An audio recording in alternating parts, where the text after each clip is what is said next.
Hello everyone, Pagoda here, and welcome to a video where I'm gonna talk a little bit about the DLC that came out recently for Mario Kart 8, kind of give you some of my thoughts on it. And really, there's gonna be a bit of video, as you can see in the background, playing of the tracks, so you have those to work with if you want a visual representation. The Yoshi Cup here, there have been 4 very iconic and even new courses that have been chosen for this cup. Mostly new courses actually, only one remix stage. First off is the Yoshi Circuit. Now this is basically a nice recreation of the Yoshi Circuit from the GameCube Mario Kart, and it actually keeps it a lot of the sharp turns that it had, which is good and bad because for a player like me that uses slick wheels, it's kind of hard to get around corners sometimes.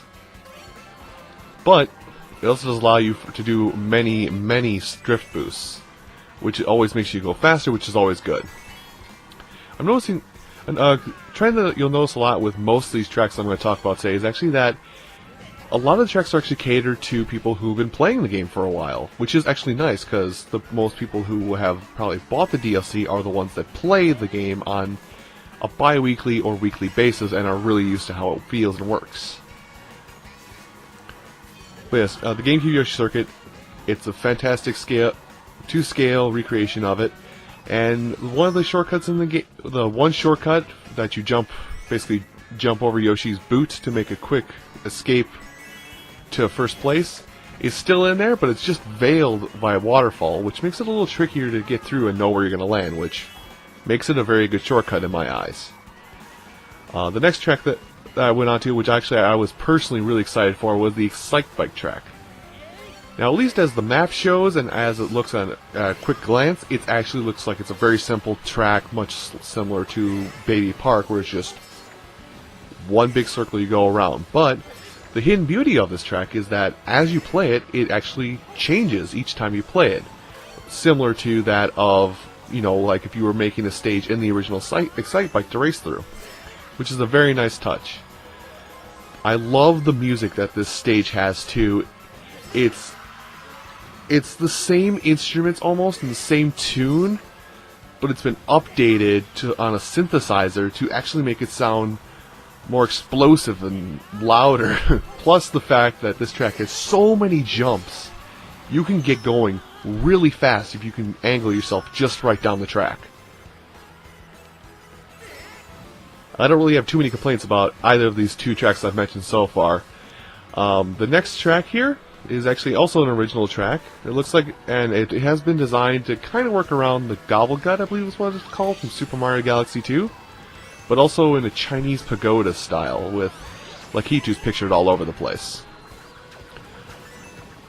Now, playing-wise, this map is a little difficult on your first playthrough because most of it's an anti-grav, that it's kind of hard to follow where the track's going to go. So you do lose where your turns are unless you've played it a couple times and know when to start turning and whatnot. Other than that, it is a very nice map and has very good shortcuts that basically are the shortcuts you need the mushroom to get. And then the final track of the Egg Cup, which is the Mute City track, which everybody has been hyped up for. And I'll tell you right now, as you're watching the footage, it lives up to the hype.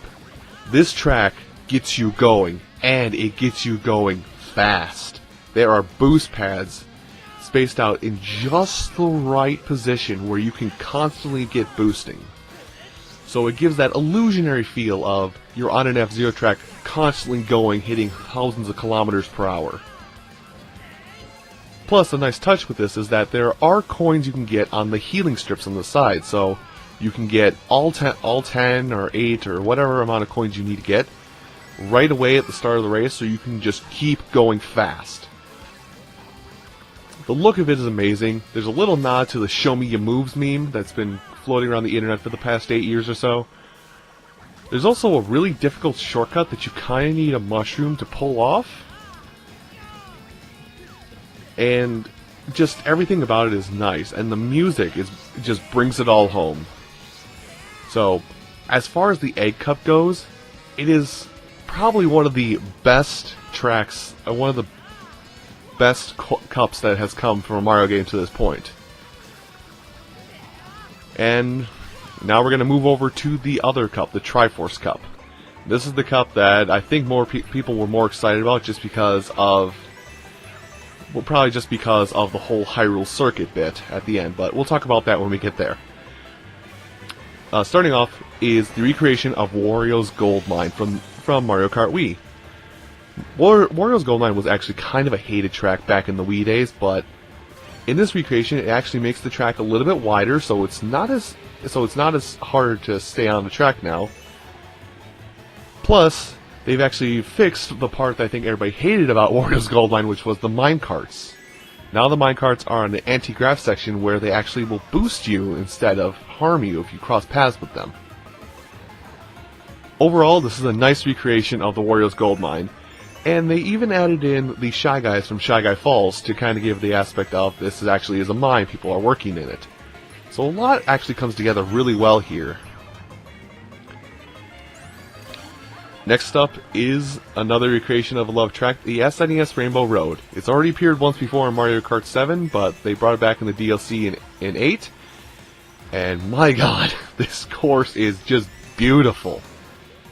Plus, they've also made this track wider as well, so it's easy to stay on the track the entire course. Plus, the thwomps that are on the track don't hinder you all that much. I think in the Mario Kart 7 version, you have to forgive me, I haven't played it as of recent, but the Mario Kart 7 and Super Nintendo versions of this Rainbow Road, if the thwomps touched you, you were stunned for 5 seconds or more at a time. Where this one, if you hit it, you just casually flip over and keep going at about half your normal speed instead of coming to a dead stop and having to build up again. Which is nice considering that this track isn't exactly easy. Plus, with the mushroom, you can perform the very small shortcut in the middle of the last stretch of the track. Plus, there are a lot of jumps where if you were to hit it going sideways, drifting, you could probably hit off this jump around a turn and keep going down the track. But a mushroom probably would help as well.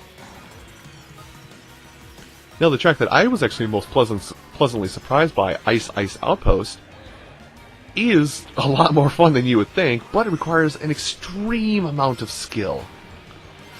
Ice Ice Outpost features a divided track, basically a two-layer track that intermingles and twists around itself and meets up at certain points so you can switch between two tracks at certain points of the track. This is a very nice track. It looks good for considering it's an ice level. It looks good, and a lot of the shortcuts that are in this are actually really skillful shortcuts that you either need to have a lot of premeditated control of your cart to know how to hit them, or you need a tight handling cart. So this one caters to people who like to play the fast acceleration carts a lot more. And last but not least, the Hyrule Circuit. Like I said before, the course that everybody was probably the most excited for. This one race course, probably has the most attention to detail I've noticed in a Mario Kart game in a long time. As you're watching the footage, you'll notice that a lot of the creatures here, a lot of the people, a lot of the items, like everything, even the sounds, are all themed after Zelda. If you get an item, it plays